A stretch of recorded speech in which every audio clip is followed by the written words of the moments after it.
Assalamualaikum warahmatullahi wabarakatuh.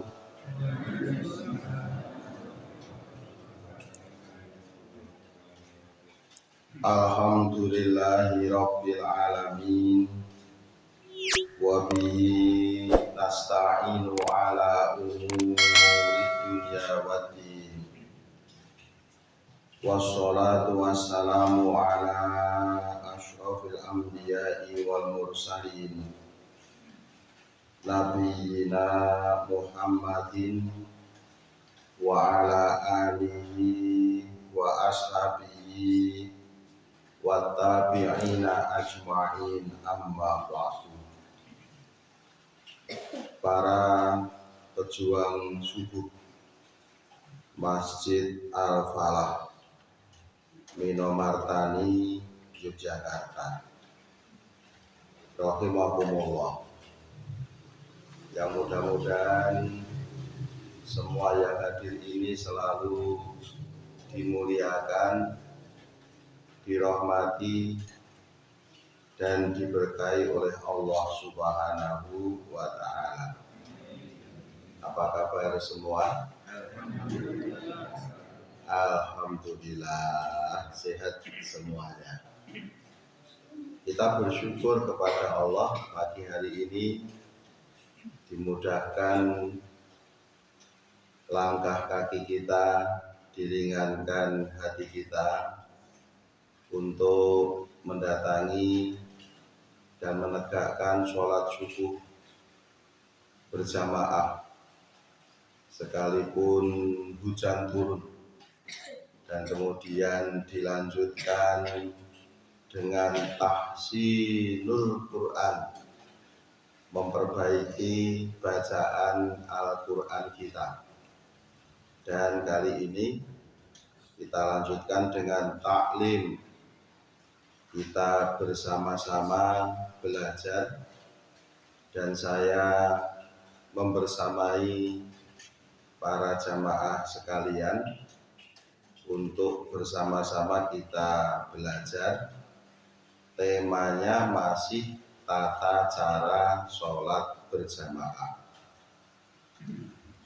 Pada kajian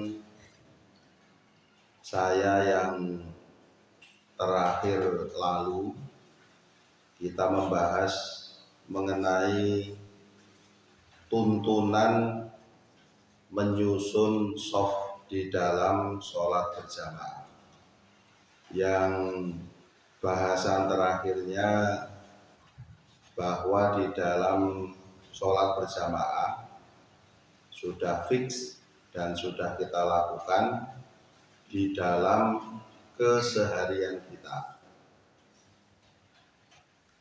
Sudah benar dan sudah dipraktekkan di setiap tempat sholat kita, di setiap masjid dan mushola kita, yaitu bahwa shaf laki-laki itu ada di depan, sedangkan shaf perempuan itu ada di belakang. Baik laki-laki maupun perempuan membuat shafnya masing-masing dari barisan terdepan. Jadi di dalam ruangan tempat sholat kita, yaitu di masjid atau di mushola kita, ada pembagian area,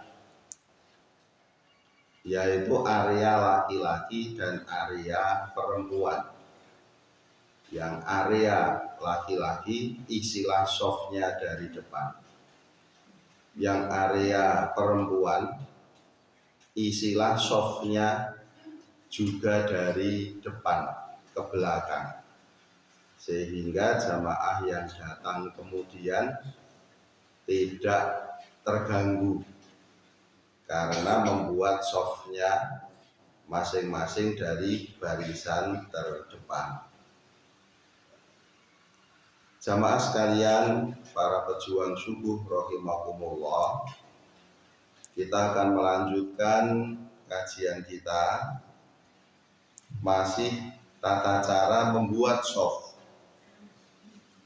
Bagaimana kita menyusun shaf kita seandainya makmum itu sendirian. Bagaimana cara kita membuat shaf kalau kita sholatnya berdua, satu menjadi imam, satunya lagi menjadi makmum. Maka yang demikian ini ada tuntunan dari Rasulullah Sallallahu Alaihi Wasallam di dalam hadis yang diriwayatkan oleh Bukhari. Nomor hadisnya ada di nomor 117, ada juga pada nomor yang ke-697. Ibnu Abbas menceritakan, bitu fi baiti khalati Maimunata wa shalla Rasulullah sallallahu alaihi wasallam al-isya'a thumma ja'a wa shalla arba'a raka'atin thumma nama thumma qama fajitu fakuntu an yasarihi faja'alani an yaminihi wa shalla khamsa raka'atin thumma shalla rak'ataini thumma nama.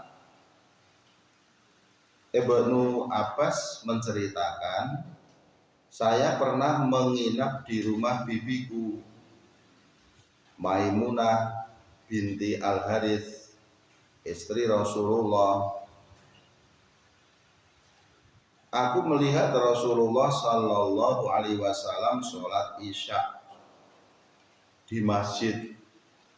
Kemudian beliau pulang dan sholat 4 rakaat. Lalu beliau tidur.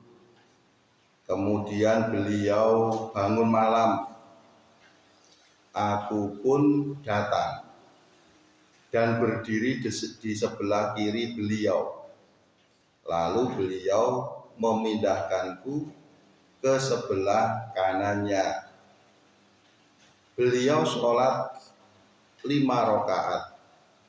Kemudian sholat 2 rakaat, lalu tidur kembali. Dari hadis ini yang bisa kita ambil pelajaran bahwa Rasulullah itu di dalam riwayat ini sholat sunnah rawatib ba'dal isya beliau kerjakan di rumah sebanyak 4 rakaat. Selesai sholat isya, kemudian pulang, sholat sunnahnya di rumah 4 rakaat. Kemudian setelah itu beliau tidur.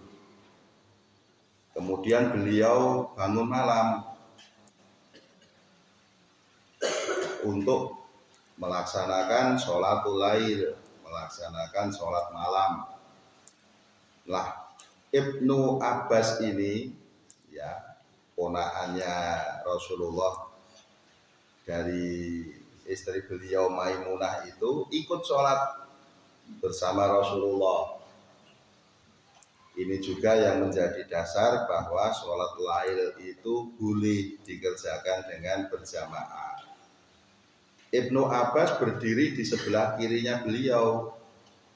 Faja'alani an yaminihi. Kemudian Nabi memindahkan Ibnu Abbas ke sebelah kanannya.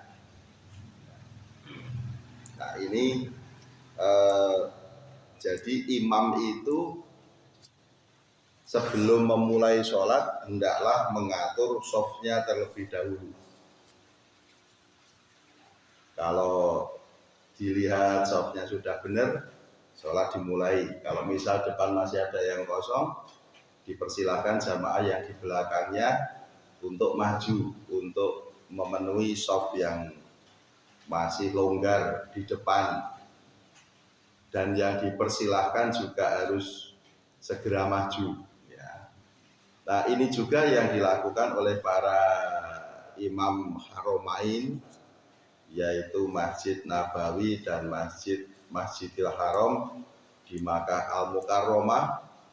Sebelum melaksanakan sholat, imamnya pasti memerintahkan jamaahnya untuk membuat shaf yang benar, sawu watarosu, ya, luruskan, rapatkan. Nah, itu seruan imam Masjidil Haram. Maka membuat shafnya jamaah yang hanya 2 orang tadi, shaf itu dimulai dari sebelah kanan. Maka kalau sholatnya berdua, itu makmum dan imam bisa sejajar. Bisa sejajar. Yang kedua, jika makmum itu 2 orang, maka posisi makmum berada di belakang imam membentuk barisan. Ada hadis dari Jabir bin Abdillah radhiyallahu anhu, "Qumtu an yasari Rasulillah sallallahu alaihi wasallam fa akhadha biyadayhi fa adaroni hatta aqamani an yaminihi, thumma ja'a Jabaru bin Sahrin fatawaddo'a thumma ja'a faqama an yasari Rasulillah sallallahu alaihi wasallam wa akhadha Rasulullah sallallahu alaihi wasallam biyadaina jami'an fadafa'ana hatta aqamana khalfahu." Kata Jabir tadi, aku berdiri di sisi Rasulullah sallallahu alaihi wasallam, lalu beliau memegang tanganku dan menarikku hingga aku berdiri di sebelah kanan beliau. Ya, sama seperti si Ibnu Abbas tadi, Jabir juga begitu, mengikuti Nabi sholat tetapi berdirinya di sebelah kiri, lalu Nabi menarik dan menempatkannya di sebelah kanan. Tsumma ja'a Jabaru bin Sahrin, kemudian datang Jabar bin Sohr, lalu ia berwudu, kemudian datang dan berdiri di sebelah kiri Rasulullah sallallahu alaihi wasallam. Lalu Rasulullah sallallahu alaihi wasallam memegang tangan kami berdua dan mendorong kami hingga kami berdiri di belakang beliau. Fix. Jadi kalau sholatnya makmumnya berdua, maka makmum itu membuat barisan di belakang imam. Kemudian makmum wanita, adapun posisi wanita jika bermakmum kepada laki-laki, baik wanitanya hanya seorang diri ataupun banyak, maka posisinya adalah di belakang imam. Berdasarkan keumuman hadis Anas bin Malik radhiyallahu anhu, ia berkata, "Sholaitu ana wa yatimu fi baitina khalfan Nabi sallallahu alaihi wasallam wa ummu Sulaimin khalfana." Aku sholat bersama seorang anak yatim di rumah kami di belakang Nabi sallallahu alaihi wasallam dan ibuku Ummu Sulaim di belakang kami. Nah, jadi apabila perempuan itu bermakmum kepada laki-laki juga sudah jelas bagi kita, maka dia posisinya di belakang. Adapun ketika wanita itu bermakmum kepada sesama wanita, maka tata caranya bisa seperti tata cara sholatnya laki-laki pada hadis dari Rasulullah Sallallahu Alaihi Wasallam yang tadi sudah disampaikan. Begitu mengenai menyusun shaf di dalam sholat. Tetapi para pejuang subuh yang dimuliakan Allah, yang seperti ini sifatnya tidak mutlak harus kita lakukan seperti itu, karena ini adalah wilayahnya wilayah khilafiyah.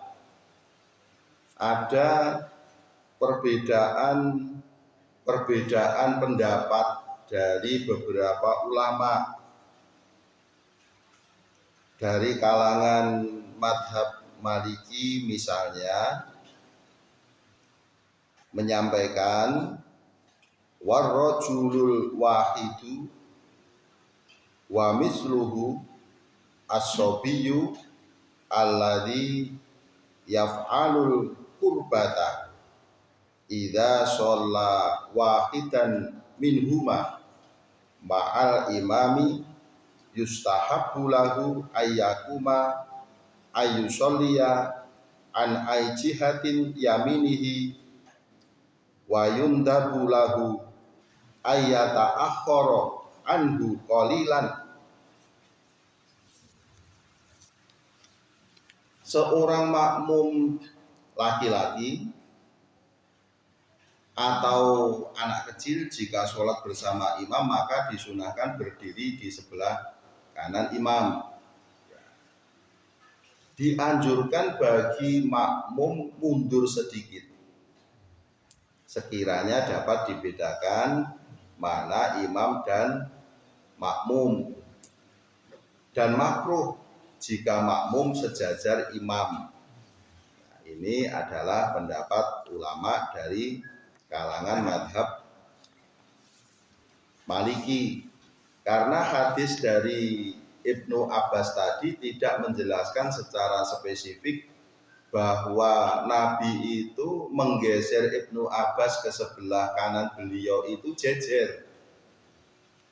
Hanya disebutkan kalau Nabi itu menarik Ibnu Abbas menempatkannya di sebelah kanan. Tetapi redaksional yang spesifik bahwa Ibnu Abbas itu benar-benar jejer sama rata mata kaki itu tidak sampai sedetail itu. Pendapatnya madhab Syafi'i ini masing-masing di dalam kitab ulama madhabnya, yang tadi Fawaqih Ad-Dawani, yang madhab Syafi'i Al-Majmu'. Sunnah bagi makmum seorang diri berada di sebelah kanan imam, baik dewasa ataupun anak kecil. Ulama Syafi'iyah menganjurkan mundur sedikit dari imam. Syafi'i juga begitu. Kalau makmum posisinya mundur sedikit, tidak jejer rata pundak, rata mata kaki. Kemudian dari kalangan madhab Hambali mengatakan fala yadurru fi sholati makmumin adamu musawatin ay musa matatihi li imamihi bita'akhurihi anhu qalilan bihaitsu yadharu lirra'yi annahu ma'mumun. Di dalam kitab Mathalib Ulin Nuha, tidak masalah bila makmum tidak sejajar dengan imam dengan mundur sedikit, sekiranya menjadi jelas bagi orang yang melihat bahwa dia adalah makmum. Ini yang dari madhab Hambali juga mengatakan begitu. Jadi yang melihat itu biar tahu mana imamnya, mana makmumnya. Jadi misalnya ada yang mau menyusul berjamaah, menjadi jelas posisiku di mana, temanku yang makmum di mana, begitu. Nah, itu tujuannya supaya jelas mana imam, mana makmum. Nah, maka yang kita pahami bahwa posisi makmum ini tadi merupakan khilafiyah di kalangan umat Islam. Ya, terjadi perbedaan pendapat tetapi ini adalah masalah furu'iyah, ya masalah kecil, ya masalah cabang saja, bukan masalah utama, bukan masalah usuliyah. Sehingga yang demikian ini tidak perlu kita perdebatkan, apalagi kita ributkan. Ya. Jangan sampai kemudian nanti dua orang yang berbeda pendapat mau berjamaah udur-uduran. Sehingga arep imam iki jejer aku mundur sithik. Wis tau maju. Wah, malah rame ya. Wis ra sida wae. Akhirnya bilang begitu yang mau makmum itu. Jadi enggak jadi. Nah, ini adalah masalah furu'iyah para jamaah sekalian. Sehingga tidak perlu kemudian kita jadikan perdebatan yang kemudian meruncing. Nah, itu. Jadi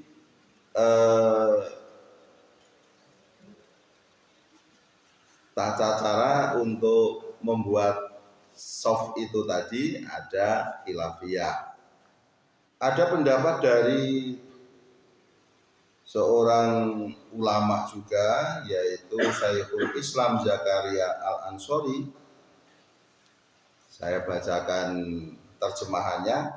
Disunahkan bagi makmum laki-laki sendirian berdiri di sebelah kanan imam dan mundur sedikit untuk menjaga etika dan menampakkan posisi imam lebih di depan daripada makmum. Ada hadis yang diriwayatkan oleh Imam Ahmad, hadisnya dari Ibnu Abbas juga. Saya bacakan juga terjemahannya. Saya mendatangi Rasulullah Shallallahu Alaihi Wasallam di akhir malam. Saya sholat di belakang Nabi. Kemudian Nabi memegang tangan saya dan menarik saya sampai sejajar. Nah, yang hadis riwayat Ahmad ini lebih detail, lebih spesifik, bahwa Ibnu Abbas itu dipegang tangannya oleh Nabi, kemudian Nabi menempatkannya sejajar dengan beliau. Kemudian Nabi masuk ke dalam sholat. Ketika sholat dimulai, Ibnu Abbas mundur. Ketika Nabi masuk ke dalam sholat, saya mundur. Selesai sholat, Nabi bertanya, kenapa kamu mundur? Ibnu Abbas, apakah layak bagi seseorang sholat berdiri sejajar dengan engkau? Nah, ini karena tawaduknya Ibnu Abbas. Gak enak kalau jejer dengan Rasulullah, maka kemudian mundur sedikit. Yang seperti ini tidak disalahkan oleh Nabi. Ya, maka kesimpulan yang bisa kita ambil untuk sholat berjamaah yang hanya dua orang ini, kita ambil luwesnya saja. Mau jejer sejajar juga boleh, mau mundur sedikit juga boleh. Jadi tidak ada yang perlu kita selisihkan dalam hal ini.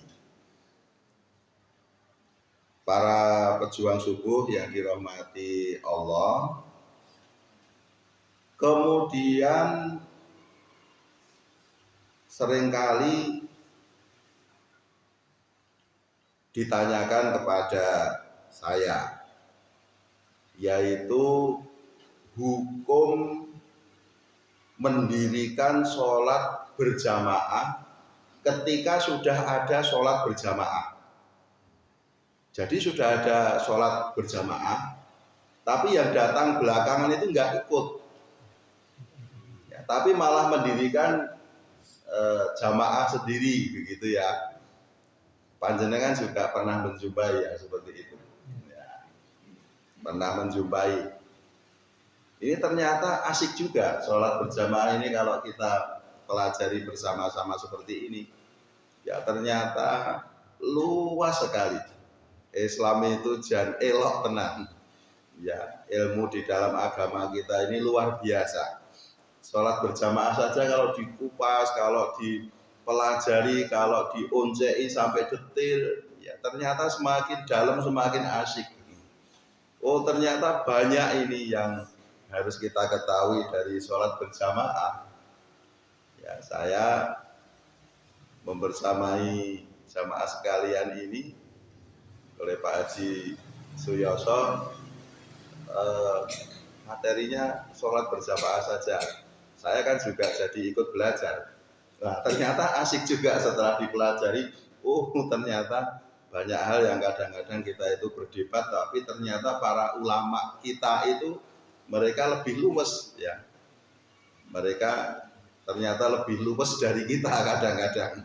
Awak dhewe kalau tahu satu hal gitu, sudah itu yang kita menjadi harga mati kita. Tetapi ternyata pandangan para ulama itu sangat banyak. Nah, yang kemudian itu tadi, bagaimana hukumnya sholat berjamaah ketika sudah ada sholat berjamaah yang didirikan di situ? Dari yang saya pelajari, saya ada untungnya juga membersamai materi ini karena kan saya juga harus belajar. Jadi yang ceramah sama yang mendengarkan itu sebenarnya selisihnya sedikit. Selisihnya cuma semalam. Karena semalam saya harus belajar, nah, semalam panjenengan nggak perlu belajar ini. Pagi ini tinggal dengerin saja dari apa yang saya pelajari tadi malam. Terhadap sholat berjamaah, ketika sudah ada sholat berjamaah, ada beberapa pendapat para ulama. Pendapat yang pertama mengatakan hal itu adalah makruh. Ada juga yang mengatakan haram. Haram itu kan kita lebih enak mengatakan haram gitu ya. Jadi saya ulang, mendirikan jamaah ketika masih ada sholat berjamaah di situ, ada ulama yang mengatakan makruh, ada juga yang mengatakan haram, apabila hal itu bersifat permanen. Ya, kalau itu berpermanen haram, ada yang mengatakan begitu. Yang paling ringan mengatakan makruh. Ya boleh-boleh saja, tapi nggak baik kayak gitu. Makruh itu kan artinya tidak disukai, ya. Tidak disukai. Ya. Karoha, dibenci. Ya. Dibenci oleh siapa? Ya dibenci oleh Allah dan Rasulnya. Itu makruh. Kalau itu bersifat permanen maka makruh. Ada yang mengatakan haram. Misalnya di Masjid Al-Falah ini kok disepakati dipermanenkan begitu ya. Sholat berjamaahnya ada dua. Yang mau makmum kepada Pak Haji Suyoso di lantai bawah. Yang mau makmum Pak Haji Muhammad Haq nanti di lantai atas. Misalnya begitu. Nah seperti itu haram. Ya, paling ringan itu dikatakan makruh. Ya, makruh. Ada juga yang mengatakan makruh. Jadi bukan mutlak haram, tetapi ada juga yang mengatakan itu makruh. Yang pertama. Yang kedua, yang seperti itu hukumnya adalah khilafiyah. Bila tidak permanen dan terpisah di antara dua jamaah.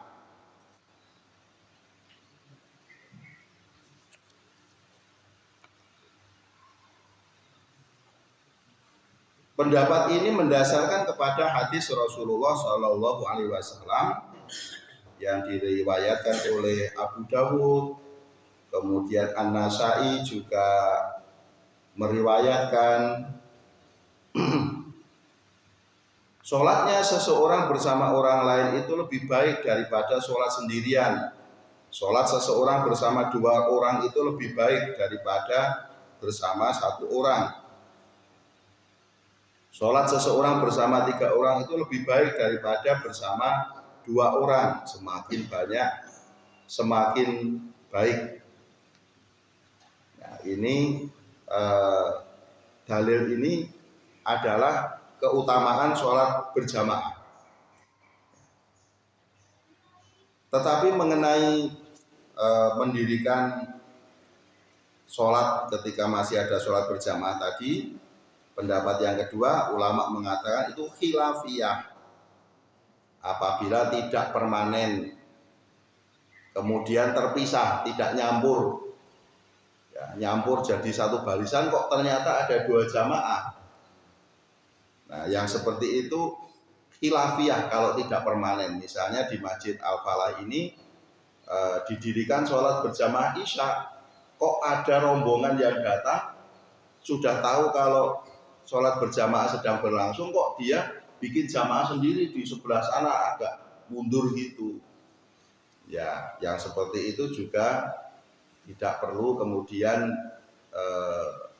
diperingatkan dengan keras, walaupun ya tidak etis juga, karena apabila nanti bacaannya sama-sama jahar, apalagi yang sana lebih kenceng, akan jadi mengacaukan suasana.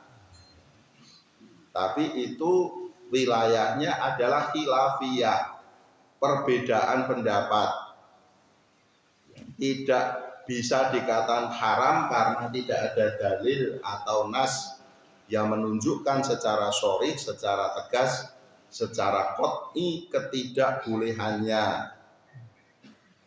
Ya, jadi ya pada akhirnya kita ya biar saja. Jadi tidak perlu kita marahi ya. Sifatnya khilafiyah, perbedaan pendapat. Maka bagi kita menyikapi perbedaan pendapat itu kita harus mengatakan bahwa itu adalah khilafiyah.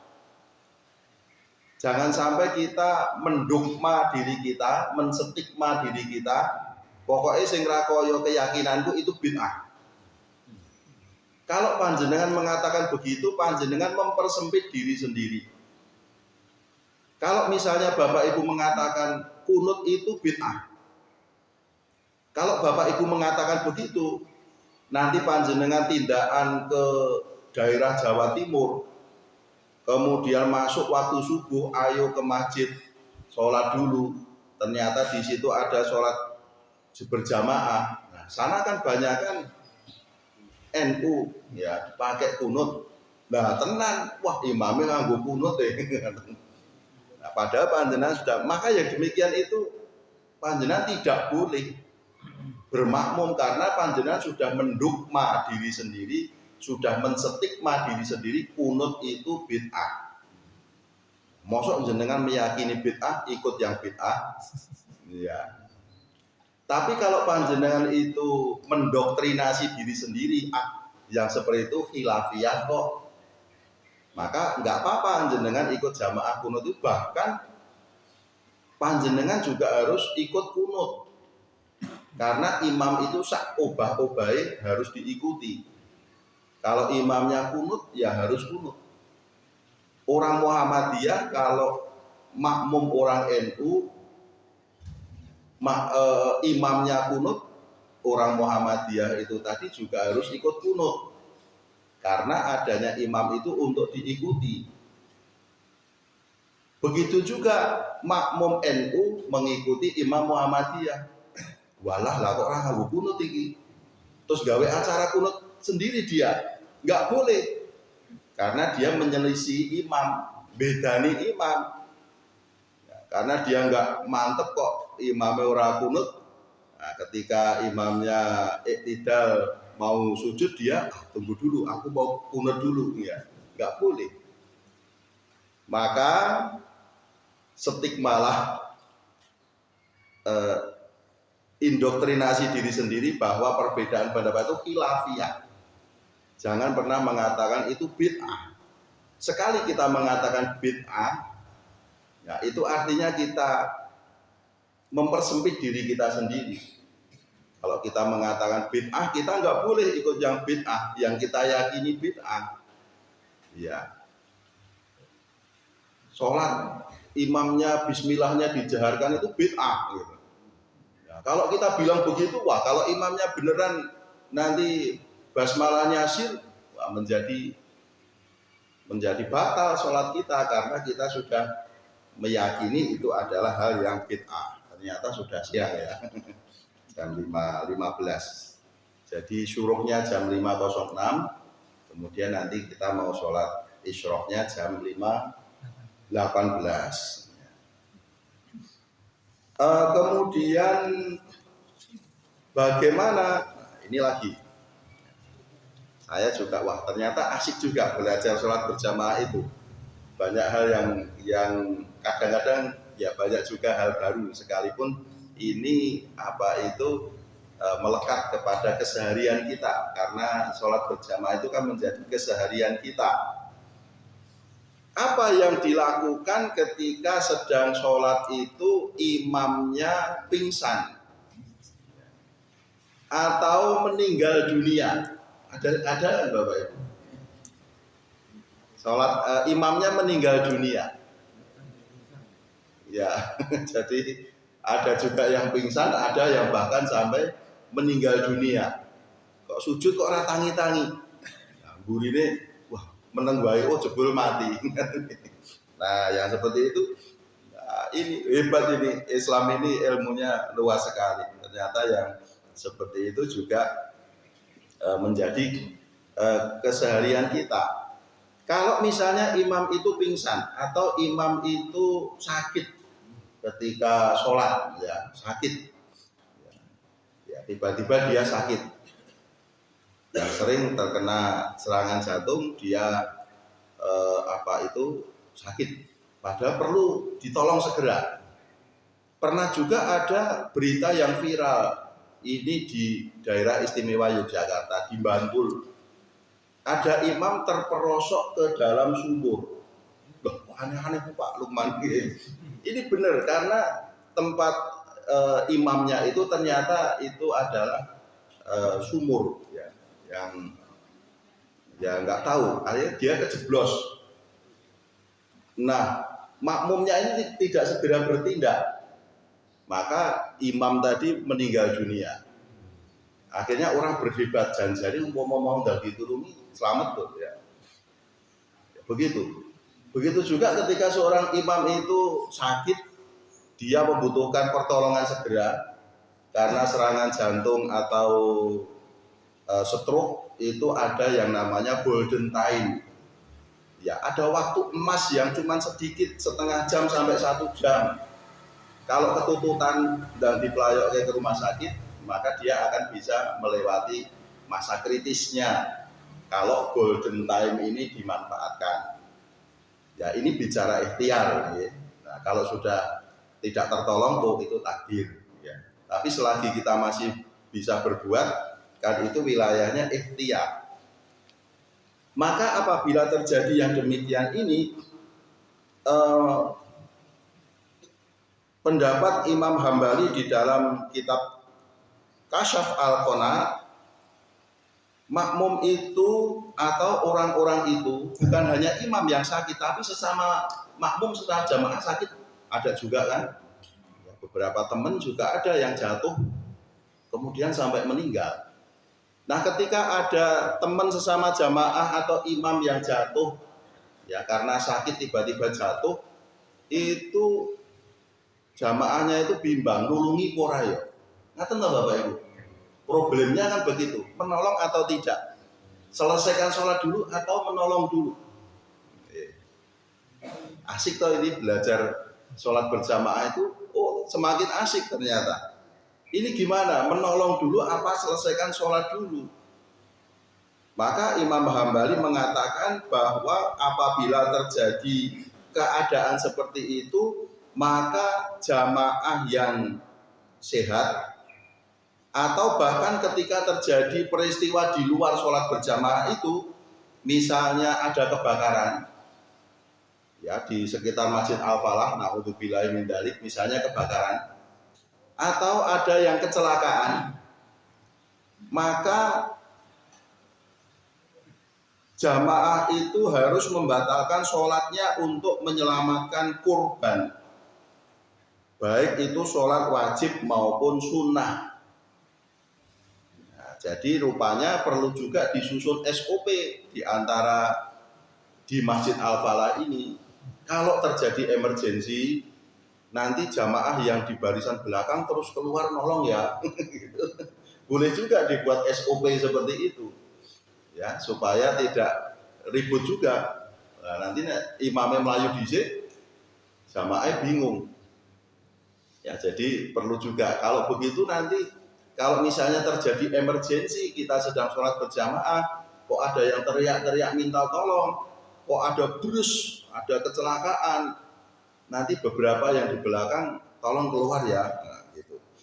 Nah, itu Imam Hambali mengatakan maka dia wajib membatalkan sholatnya, baik itu sholat wajib maupun sholat sunnah, karena sholat masih mungkin untuk diqodho, diganti pada waktu yang lain. Berbeda dengan menyelamatkan orang yang membutuhkan pertolongan, tidak bisa ditunda. Jika dia tidak mau membatalkan sholatnya untuk menyelamatkan orang yang terkena musibah itu, dia berdosa meskipun sholatnya sah. Itu kata Imam Hambali. Pun kurang nopo pendapatnya Imam Hambali seperti itu. Nah, Imam Luqman ecek-ecek ya. Hanya bisa belajar dari para ulama-ulama besar ya. Maka wajib bagi kita untuk membatalkan sholat kita, kemudian kita memberi pertolongan. Nah, itu Bapak Ibu. Seandainya ketika sholat berjamaah ada yang jatuh, ada yang sakit, ada yang berdiri kok tiba-tiba duduk, nggak apa-apa. Yang di sebelahnya membatalkan sholatnya, ditanya, kenapa Pak Bu? Ya, terus diberi pertolongan, ya, segera diberi pertolongan. Dasarnya juga karena adanya kaidah usul fikih. Ada kaidah usul fikih yang mengatakan ad-daruratu tubihul mahdurat. Keadaan yang darurat itu membolehkan apapun yang dilarang. Karena darurat yang tidak boleh menjadi boleh. Ya, daging babi haram, tapi kalau keadaan darurat, kita di suatu tempat tidak ada bahan makanan sama sekali, menjadi boleh bagi kita mengkonsumsinya. Darul mafasid aula min jalbil masolih. Ini kaidah usul fikih yang berikutnya. Kaidah usul fikih itu cara untuk mengambil atau menarik hukum Islam. Mencegah bahaya lebih utama daripada menarik datangnya kebaikan. Sholat berjamaah itu jelas baik, jelas utama.